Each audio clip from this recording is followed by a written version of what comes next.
इतनो खतरनाक नशा है दद्दा कुर्सी को कि वो फिर जो नहीं देखे कि कौन के पानने कौन के नहीं पानने। हाँ वो तो गोड़ो लूम जात सीधो, वो तो खतरनाक काम है यार। इंद्र ने सोचा ऐसा ना हो कि उद्यान नाम के जो ऋषि हैं उनकी तपस्या बढ़ जाए और वो मेरे पद को ले लें, इंद्र बन जाए, मैं गिर जाऊं। तो उन्होंने अपने कुछ सेवकों से कहा कि जाओ और तुम्हें उद्यान नाम के ऋषि को यह बताना है जैसे जमाने जम जाए कि बिना शादी करें तुम्हारी मुक्ति न हो जाए, जो संतान न हो जाए। कैसे बेशादी कर नहीं रहे, बे बैठे भजन खो। भगवान के कुछ दरबारी देवता महात्मा बन बन के उद्यान नाम के ऋषि के पास आए, बगल में बैठ गए, बोले महात्मा तुम्हारा भविष्य वर्तमान भूत में सब जानता हूं, तुम्हारे माथे की रेखाएं कह रही हैं कि अगर तुम्हारी शादी नहीं होगी तो तुम्हारी मुक्ति नहीं होगी, पुत्र होना जरूरी है, पुत्र भाव चाहिए। अच्छी जमा के बे तो सब लौट गए। अब उद्यान नाम के ऋषि बैठे बैठे सोचत भगवान पुत्र हो तो, पुत्र हो तो, पुत्र होना था, पुत्र होना था, मेरे यहां पुत्र होना था। पुत्र की इतनी कामना मन में, 24 घंटा जहां राम राम राम राम या जो भी भजन कर रहे थे, अब वो की जगह पुत्र पुत्र पुत्र पुत्र पुत्र। एक दिन की बात, पुत्र पुत्र का चिंतन कर रहे थे और उद्यान नाम के ऋषि का तेज गिर गया। वो गिरा एक फूल पर। उद्यान नाम के ऋषि ने वो फूल उठाया, सामने बह रही थी नदी, और वो तेज जो रखा था उस पुष्प पे वो नदी में रख दिया। वो बहने लगा। बहते बहते बहते बहते बहते बहते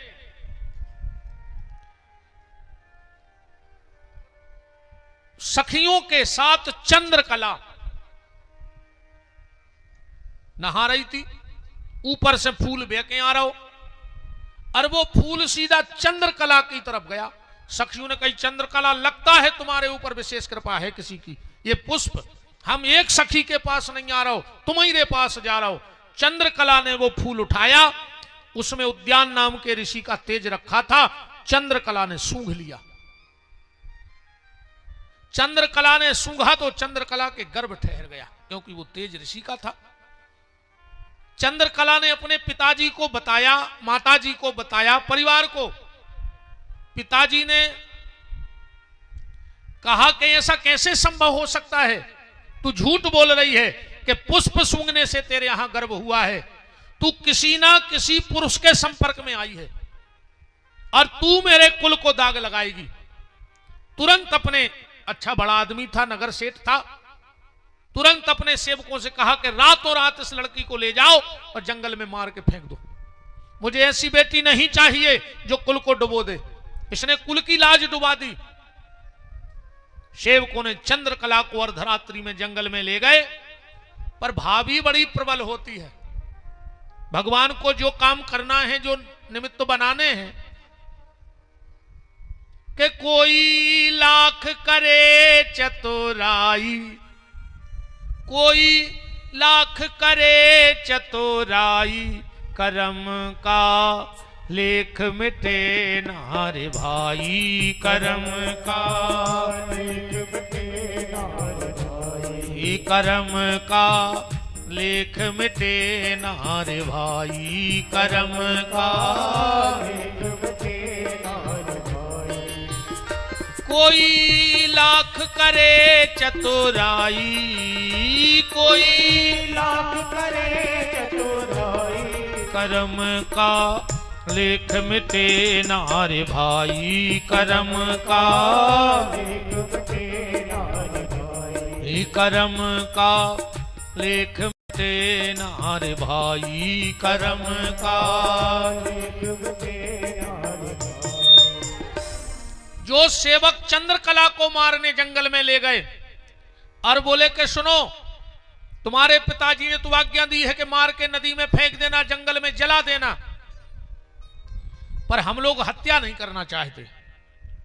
अगर तुम चाहती हो कि हम सबके प्राण सुरक्षित रहें तो हाथ जोड़ के प्रार्थना है, हम तुम्हारे प्राण तो तुम्हें जिंदा छोड़ रहे, पर कभी तुम लौट के अपने परिवार को मत दिखना। चंद्रकला ने कहा, पिताजी ने कहा है तो मार डालो। बोले नहीं नहीं, हम लोग हत्या नहीं करेंगे, पर आदेश है, हम गुलाम हैं उनके, पर तुम जाओ। इतनी कह के सेवक लौट गए। चंद्रकला जंगल में रहने लगी। वहीं बगल में एक बड़े सिद्ध ऋषि रहते थे, उनकी कुटिया में चंद्रकला रहती। महात्मा अपने त्याग तपोबल से सब जान गए। अब चंद्रकला के गर्भ तो था ही। एक दिन चंद्रकला बैठी थी और उसको छींक आई और इसके नाक से एक पुत्र प्रकट हुआ। उसका नाम था नचिकेता। ध्यान से सुनते जाना, क्योंकि नाक से प्रकट हुआ तो नचिकेता। अब वो इतना रोवे कि चुप्पाई नहीं होवे। चंद्रकला को बड़ी गुस्सा आई कि ऐसा कैसा बेटा, एक तो हमने फूल सूंगो सो गर्भ रहेगा, के बाप को पता है नन्या कुआ है, अजा भावई और हीरा सी ऋषि की सेवा करत, सो जो रोता ही रहत। एक बनाओ संदूक और वो में धरो नचिकेता और नदिया में बहा दो कि जाओ तुम अपने बाप आई के जाओ जहां हो। सो वो संदूक बहते बहते उद्यान नाम के ऋषि भाई नदी हती। अब वे तो पुत्र पुत्र को तो उनको मोह बहुत खतरनाक लगो, तो कैसे जमा गए थे वे सब। उसी समय वो स्नान करने गए, संदूक बहता आ रहा था, खोल के देखा तो पुत्र था। समझ गए कि मैं पुत्र पुत्र कहता था, भगवान ने मुझे यही पुत्र दिया है। लाके उसका लालन पोषण करने लगे। एक दिन चंद्रकला के मन में विचार आया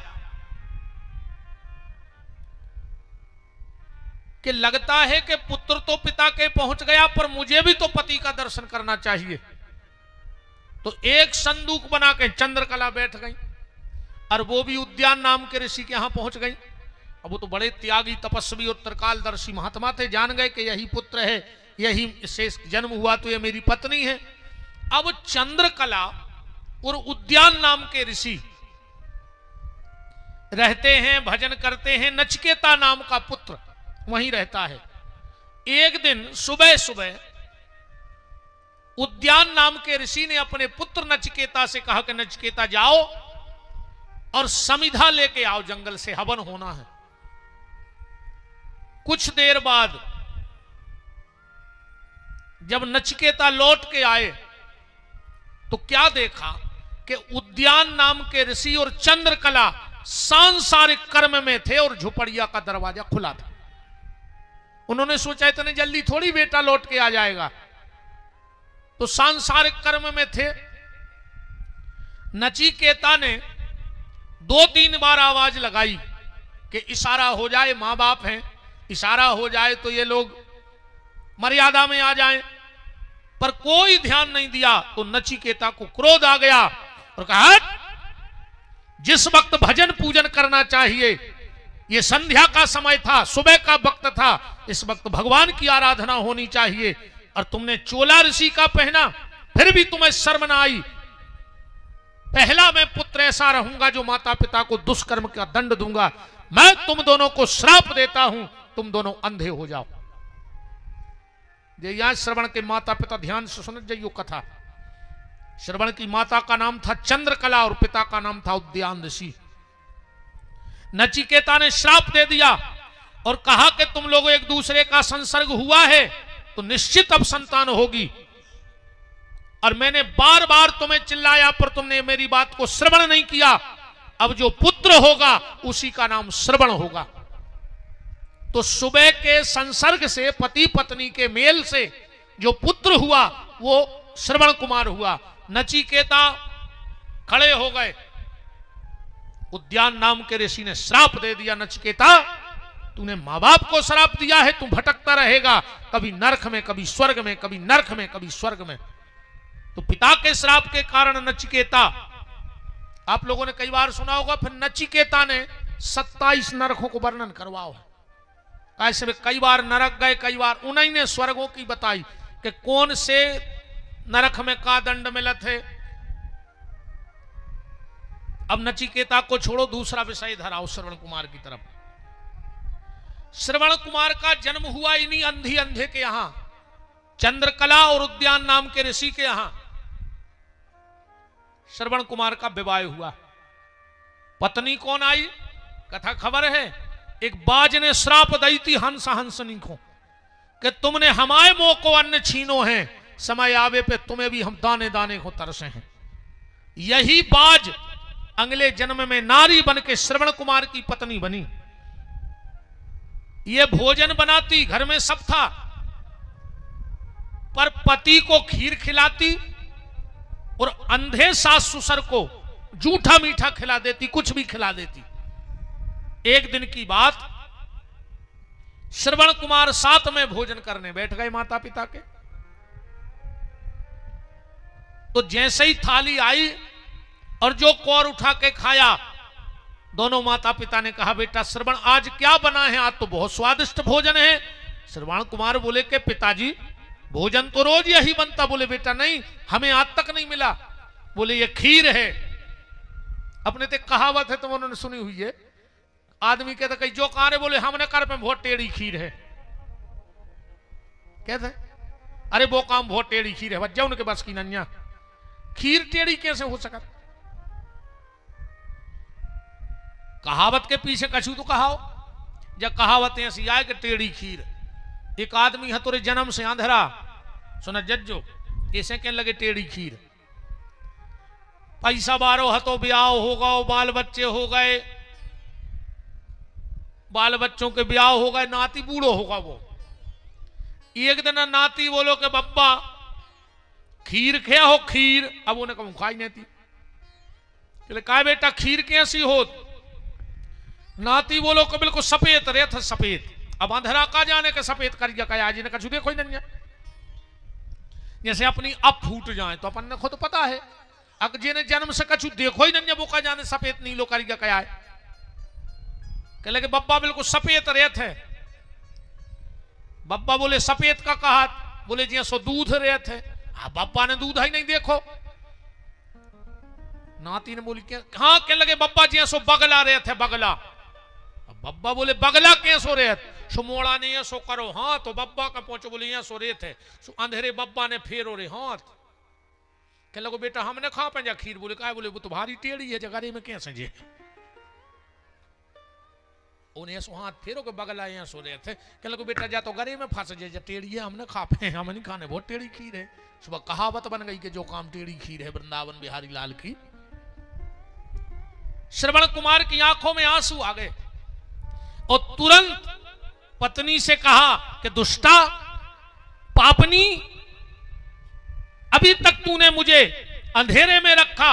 मैं इतना 56 भोग खाद्य सामग्री रोज लेके आता था और तू मुझसे कहती थी कि तुम्हारे माता पिता को बना बना खिला रहे हैं, और मेरे माँ बाप कह रहे आज पहली बार जीवन में मैंने कभी पूछा ही नहीं। मैं आप सबसे भी हाथ जोड़ के निवेदन करता हूं, अब तुम्हारे खूब 9 दिन मां की पूजा करो, हमें कोई दिक्कत नहीं है, पर जो मूर्ति में माता है उसकी पूजा तो करना, पर जो जन्म देने वाली माता है उसका दिल मत दुखा देना, वरना मंदिर में बैठी माता तुम्हारा कुछ नहीं कर पाएगी। इस चीज का ध्यान रखना। तुम्हारे बूढ़े माँ बाप को तुमसे कुछ नहीं चाहिए, सिर्फ 2 चीजें चाहिए बस। और जितने सियाने बैठे हो बता दियो, अगर तुम अपनी औलाद से के अलावा तीसरी चीज चाहत हो तो कह दियो विपिन बिहारी तुम झूठे हो, तुम्हें कुछ नहीं आवे।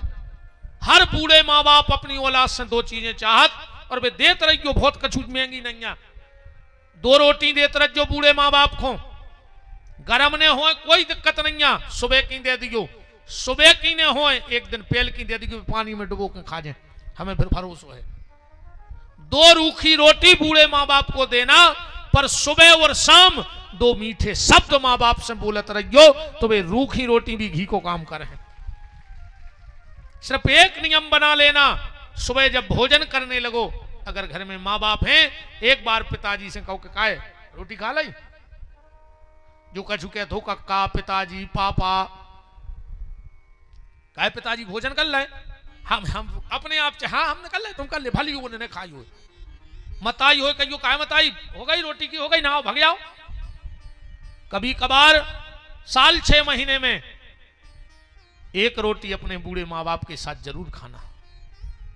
कभी अंदाज करियो यार, तुम कितना उम्र हो गई तुम्हारे, तो अगर बाप है और तुम्हारे खुद के मोड़ी मोड़ा तुम्हारी ब्याह बड़े हो गए हो, अरे कम बूढ़ो बाप रोटी खा रहा हो, एक आध दिन यार अचानक जाके बगल में बैठ के और बाप की टाठी में से कोरा टोर के तो देखियो और फिर बाप को मुंह देखियो, तुम्हें ऐसा लगे है कि पूरे दुनिया को पुण्य आज हमारे बाप के चेहरा पे झलक गओ और वो आशीर्वाद हमें मिल गओ।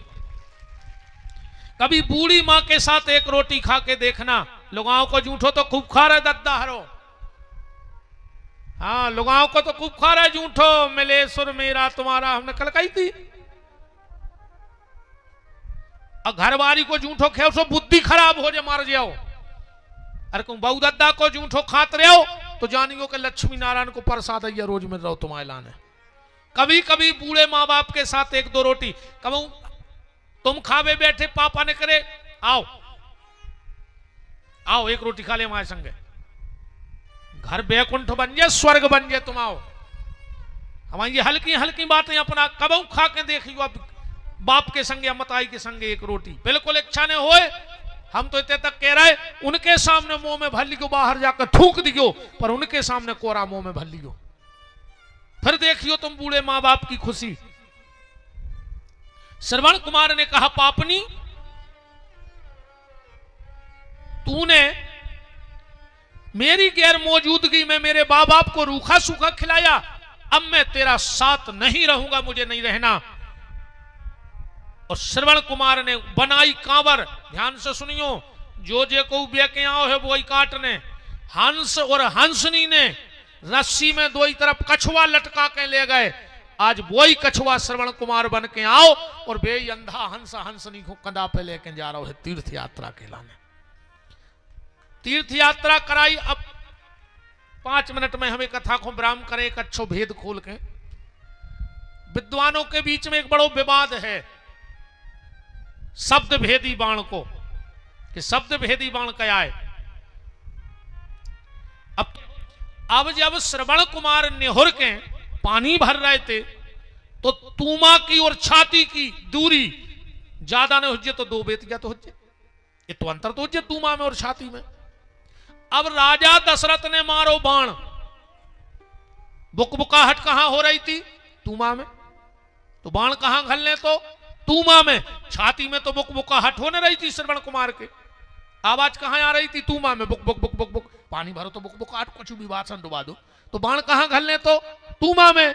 और घलो छाती में, तो काय को शब्द भेदी बाण? शब्द भेदी बाण का मतलब है बाल जितना भी अंतर नहीं आना चाहिए निशाने में, तो सब तीरंदाज कहा है। नहीं ऐसो तो तुम हमें धनुष बाण धर दे, सो हम जानते हैं जहां चाहे। अब पहले अपन ने भयंकर चले, मैंने तो भयंकर धनुष बाण बना रहे, पहले बांस की पंच के बना लेते और गुड़खुड़ू के बाण, हाँ गुड़खुड़ू मैंने भयंकर चला है, हल्के में खेलते गुड़खुड़ू के बाण। और लक्कड़ पाइप को काट लो तो पुंगा, अन्य चिपका दो, पीछे बांधे हुए भरी है गुड़खुड़ू।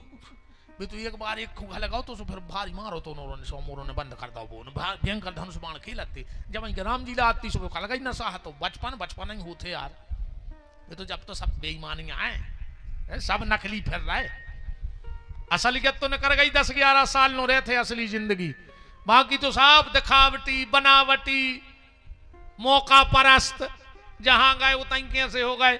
मंदिर की छिड़िया चढ़े सो हरिश्चंद्र के बाप बन गए, और जो मंदिर में से निकले सो चंडाल के चंडाल गरे काट भी तैयार हो गए। अब तो अपन जगह के हिसाब से अपन हैं, अपने हिसाब से अपन नहीं है।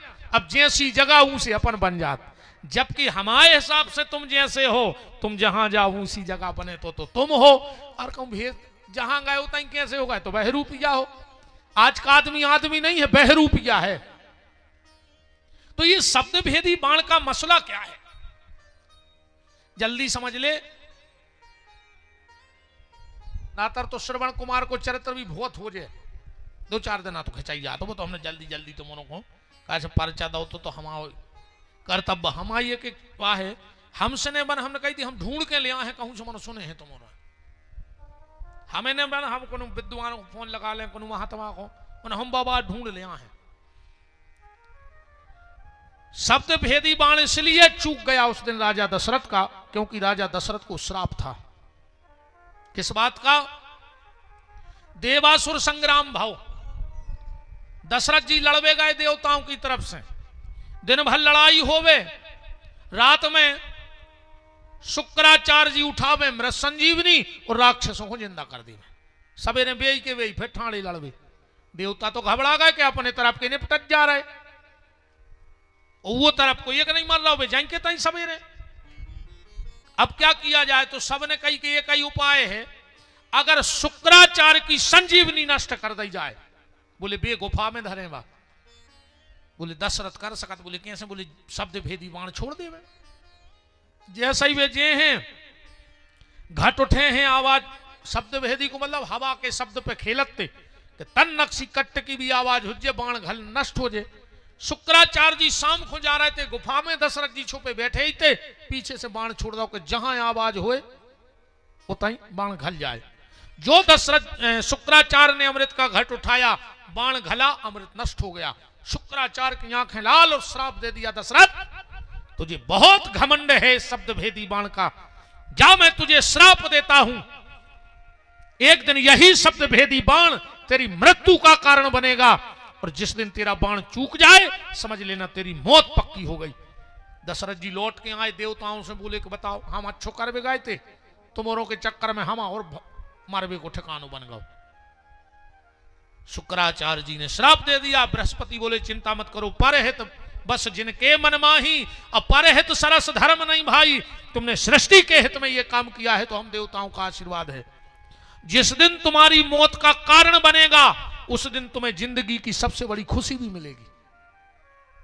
तो जब राजा दशरथ ने बाण मारा, और बाण श्राप है तो बुकबुकाहट तो हती तूमा में, पर श्राप के कारण चूक के घलो छाती में, और जब उतरे से तूमा लेके आए हैं तो इन्हीं अंधे अंधी ने क्या श्राप दिया दशरथ को, आज हम जैसे पुत्र के वियोग में तड़प तड़प के मर रहे हैं, हम तुम्हें श्राप देते हैं, एक दिन तुम भी पुत्र के वियोग में तड़प के मरो। दशरथ जी नचन लगे, कहा से वो समय तक औलाद नहीं थी दशरथ के। दशरथ ने कही मानने तो है ही एक ने एक दिन, मानो अब बिना औलाद के न मारे हैं भाई, को कारो कब्गा खा कतवाओ नहीं है। तो दशरथ जी ने कहा आज मेरा जीवन धन्य हो गया, मुझे लगता था कि निपुता मरूंगा, पर एक ऋषि की संत की श्राप से आज मेरे कुल जलाने वाला तो होगा जब वो खुद देख के हम मरे। कहा पानी पी लो।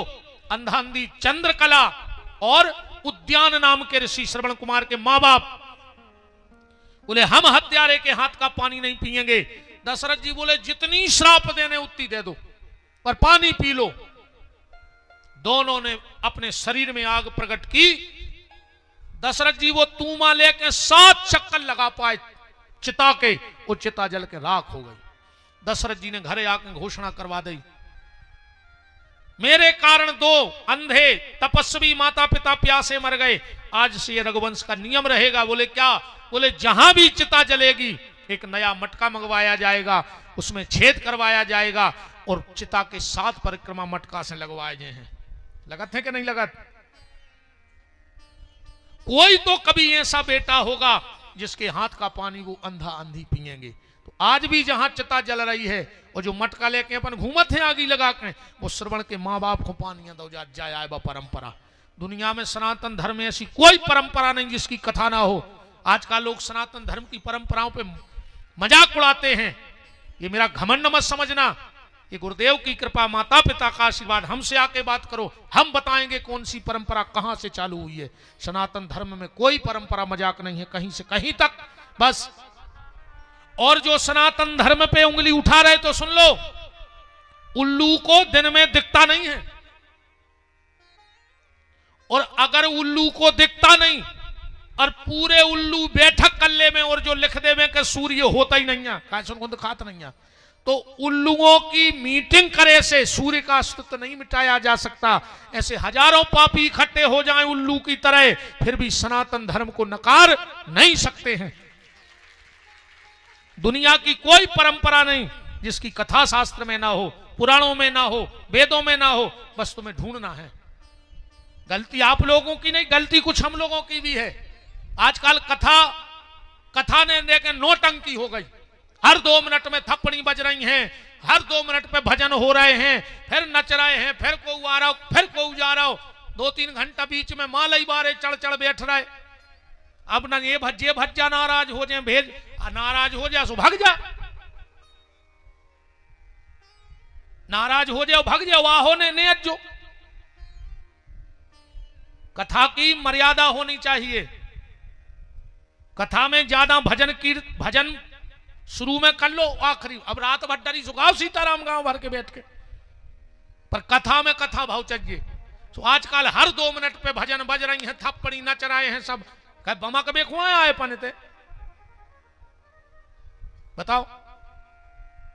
भजन गाओ सुनाए, पार्टी खड़ी हो गई, कहीं वो मीरा को भाव आया, तो मीरा जब नचती सो का कैमरा देख कहती के रील बना देख हमारी, यही कौम खराब है, हमें सांची सांची कह देने। तो आदमी के तो कछु भी सत्य बोलते हैं, और सत्य हमेशा कड़वा होता है।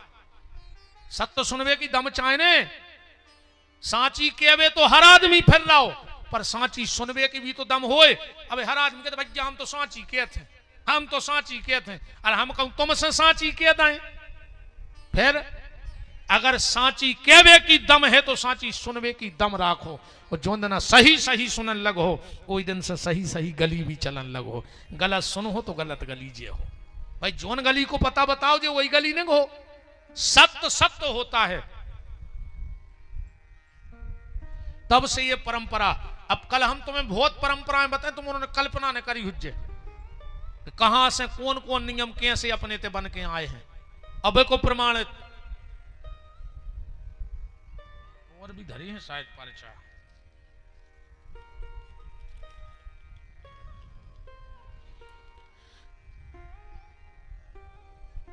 वैष्णव धर्म की कथा सुनने हैं।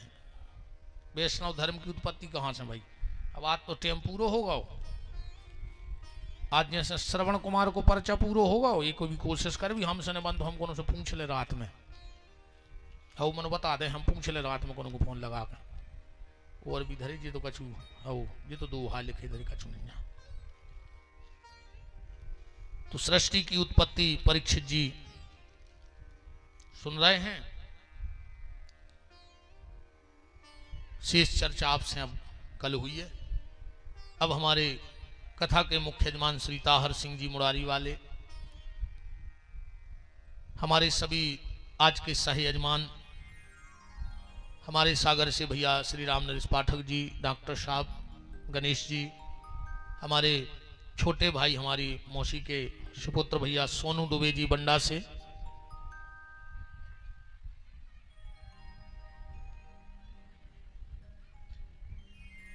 अच्छा अरे वाह, हमारे साहावन से दारा भैया, हमारे गौशाला के व्यवस्थापक वीर सिंह जी यादव, राजा भैया मकरोनिया से, और जो भी सब राजनीतिक सामाजिक कहाँ जा रहे तुम्हारे आरती भाई नन्या भाग चले। इतनी भर कह दे के कथा बंद, आदमी इतनो खुश हो जैसे 20 साल की सजा पूरी हो गई हुए। हे भगवान आज बचा लो तुमने। हमारे मजगुआ से दाऊ प्रभु सिंह जी। एक और बात है, जो हमारी गौशाला में कथा होती है, पिछले बार जिनके माध्यम से हम आपसे इस दिव्य भव्य कार्यक्रम से जुड़ रहे हैं, श्री कल्याण सिंह जी पूर्व सरपंच, उन्होंने कहा था कि हम गौशाला के मुख्य यजमान बनेंगे, पर उन्होंने कहा चलो हम अगली बार बन जाएंगे। इस बार कर्रापुर से गौशाला के मुख्य यजमान बन करके श्री विक्रम सिंह जी, पूज्य उनके पिताजी स्वर्गीय डीलन सिंह जी की स्मृति में गौशाला के मुख्य यजमान बनकर के बैठेंगे कथा में, और उनके द्वारा 1,01,000 रुपए की राशि गौ माता के लिए भेंट की जाएगी। विक्रम सिंह स्वर्गीय श्री डीलन सिंह जी, उनकी पुण्य स्मृति में उनके सुपुत्र विक्रम भैया मुख्य यजमान बनेंगे, और 1,01,000 रुपए गौशाला के लिए गौ सेवा को भेंट करेंगे, और मुख्य यजमान वो बनेंगे। अब हमारे बामोरा परिवार से भैया श्री लखन सिंह जी बामोरा उपस्थित हैं, उनका बहुत बहुत मान है। क्षत्रिय समाज के जिलाध्यक्ष भी हैं। जय जय राजेश्वर जी आ जाइए। और हमारे राजेश्वर भैया आ जाओ, आ जाए राजेश्वर सेन जी, आ जाए।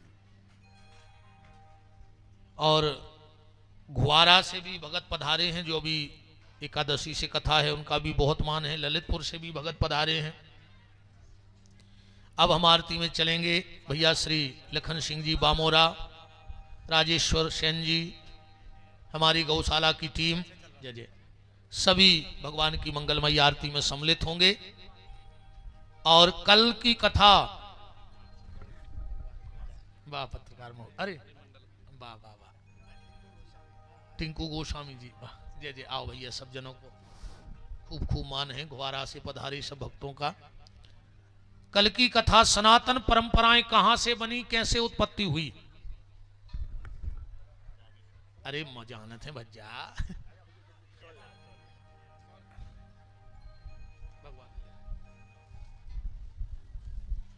तो अब हो जाओ भैया, हरे खड़े हो जाओ, आरती हो जाए। और का सहजमान सभी आगे आ जाएं आरती के लिए।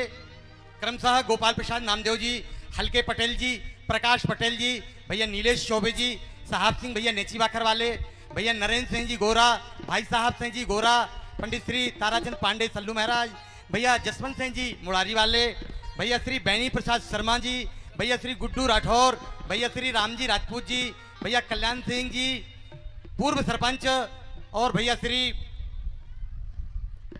हमारे सचिन सिंह जी सिमरिया 11,101 रुपए की धनराशि देकर के सहयजमान के रूप में हैं। और भैया विजय नेमा जी 3100 रुपए दे रहे हैं। सभी सहयजमानों से आग्रह है कि आगे की ओर सब परिवार आ जाएं और आरती में सम्मिलित हों। आप ही आगे बढ़िए। चलो भैया, हमारे श्री कल्याण सिंह दाऊ जी ने विक्रम भैया से संकल्प भी करा दिया है मुख्य यजमान का, और इससे अच्छी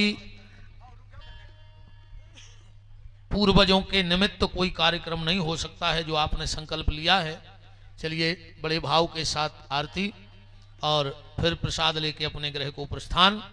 खोलो हाथ, बोलो हमारे साथ कि जिनका रखवाला है राम, उनका कौन बिगाड़े काम। जिनका रखवाला है राम, उनका कौन बिगाड़े काम। कृपा करे जब श्याम सलोना, माटी भी बन जाए सोना। कृपा करे जब श्याम सलोना, माटी भी बन जाए सोना। निर्बल बलशाली बन जावे, दुख दारिद्र निकट नहीं आवे। निर्बल बलशाली बन जावे, दुख दारिद्र निकट नहीं आवे। मेरे प्रभु की लंबी भुजाएं, अपने दास को सदा बचाएं। मेरे प्रभु की लंबी भुजाएं, अपने दास को सदा बचाएं। सबको मिल जाए आराम, जिनका रखवाला है राम।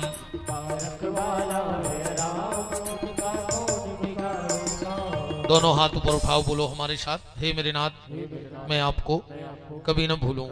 हे मेरे नाथ मैं आपको कभी न भूलूं। हे मेरे नाथ अब तो दया करो।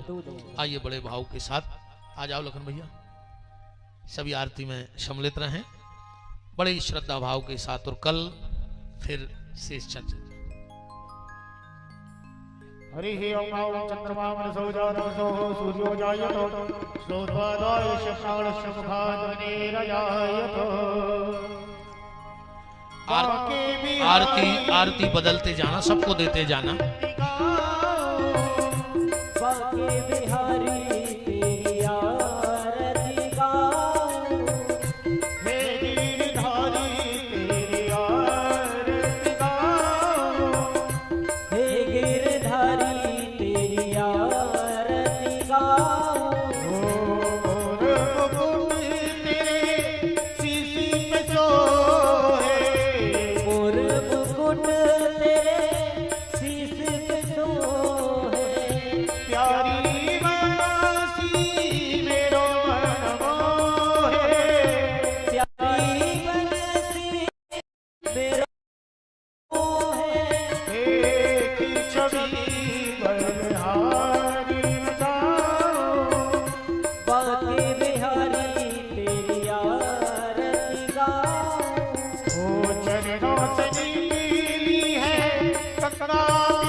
बांके बिहारी तेरी आरती गाए।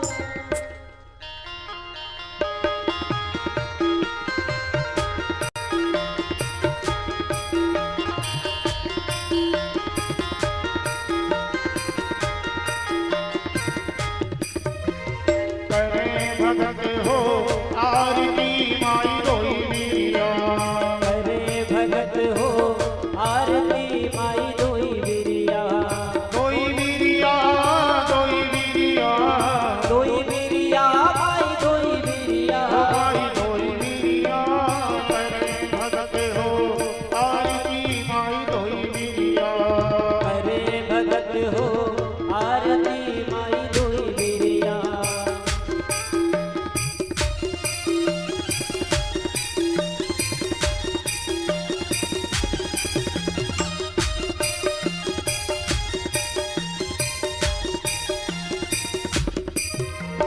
सोने के लोटा गंगा जल पानी माई दोई बिरिया। सोने के लोटा गंगा जल पानी माई दोई बिरिया। ओ अतर चढ़े दो अतर चढ़े दो दो सिसिया। ओ भाई दोई बिरिया। करे भगत हो बिरिया। करे भगत हो आरती माई दोई बिरिया। ओ लाए गगन मन से बुलवा माई दोई बिरिया। दोई बिरिया। ओ लाल वरण संस्कार करे माई दोई बिरिया। लाल वरण श्रृंगार करे माई दोई बिरिया। ओ मेवा पीर सजी धरिया। देवा खीर सजी खरिया। ओ भाई दोई बिरिया। करे भगत हो आरती माई दोई बिरिया। करे भगत हो आरती माई दोई बिरिया।